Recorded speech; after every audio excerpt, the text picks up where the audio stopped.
4-year-old Rex Sykes not only loves singing to his favorite shows. He can do Frogger on the iPad and find Wild Kratts on PBSKids.org. But Mom makes sure that time is limited. I set the timer on the microwave a lot to make sure that I don't get started in dinner and they end up watching TV forever,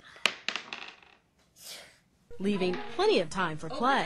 Doctors say with so many options out there, it doesn't take much for kids to get media overload. We recommend no more than 2 hours of a square box, and kids are doing more like 7 to 10. And she says it is taking its toll.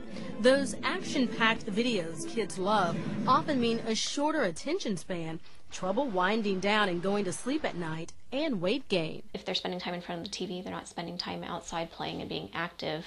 And then 2, oftentimes when they're sitting in front of the TV, they're sitting there mindlessly munching on the snack. The American Academy of Pediatrics recommends we have screen-free zones in our house. They say we should avoid having televisions in our kids' bedrooms and in a common place that many of us have them, here in the kitchen. We don't have any electronic devices on, nor do we answer our phones during dinner. So we try to really make that our family time and talk to each other. The kitty complains. Does she give it a throw, Rex? No. Time, she says, is well spent. With photographer Mike Plews, Cerise Cole, Channel 6 News. She gives it new toys that she makes by herself. Where's the kitty?